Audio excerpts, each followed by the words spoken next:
Oo, makakaon mog ice cream nga upat kabuk ang flavor. Ang ending di ay isda. Busy kayo si Maring Evelyn mga day. Atong lion ang iyang kanaas karong buntaga. Oh.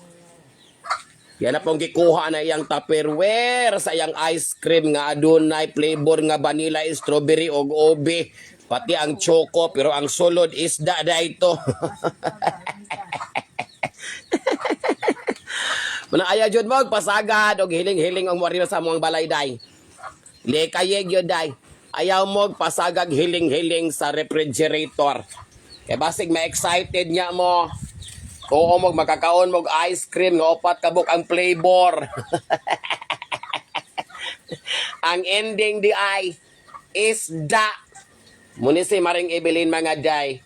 Ganahan kay siya gipos-hipos ani mga Tupperware sa mga ice cream kay. Legon ko no kaayo. O nya og maguba pod ko no. Waray problema kay pakapin raman ko no sa gikaon nga ice cream. Pero karong buntaga mga day, kay nakahatag naman tag ayuda sa atong Maring, konsumo pang usag ka bulan, bayot wa nay kwarta, wa nay panglaki, pati pang red horse nahatag na. Aritas monggos mga day.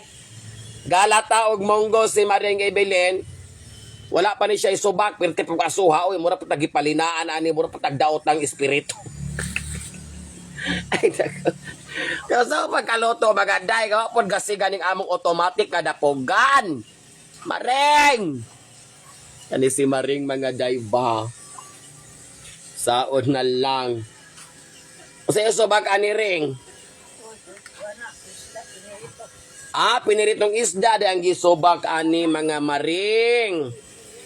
Special di ay ni nga munggos karobaling sa pukaon ng latab pagali ng muragwa man hugasi ning munggos na napot pamiskilid sa kaldero ning mga lamo-lamo. Anyway mga day, mauna among sudaan karong buntaga. Tagbuon namo ang September og mga liso-liso kay paswerte ko na mga day. So bakag piniritong isda solbad ng kapobrehon. Gandam pa si Maring pod sa uban nga mga lamas. Iya sa nang gi-arrange dia kaya nang ilunod karon. Inig kalunod ana kay medyo gutom-gutom naman pod aw. Mga ora pod ming duha kay kami ra man pod duhang nabilin diring dapita. Ay nagko mga day. Ingon ana ng among kalaki every morning dire sa kusina. Gisalon pa di ang munggos mga day. Nagitawag ni og Joe process. Nakotog mauna to ang luto ni Maring. Muagi pa og Joe process ang iyahang nga gilatan nga munggos. Iya pang gigisal ang mga panakot. Ay gilunod balik ang munggos. Apil na ang gisubak nga mga isda og mga panakot mga day nga iyang gi kisi-kisi. Kay para tanan makakaon kay tibuokon. Naadyo, di masubraan. Naluto na mga day. Kakaon na ta. Peting sa poka sa munggos ni Maring Evelyn. Gahilak po siyang galuto. Di bugtaan ni gagool ba ni or tears of joy. Ay, kalami mga day. Pabukalon lang nato na mga Maring. Inigbukal ana, 360 degrees. Haono na dayong magsugod na taghigop. Tambal ni sa tuhod. Rayuma arthritis.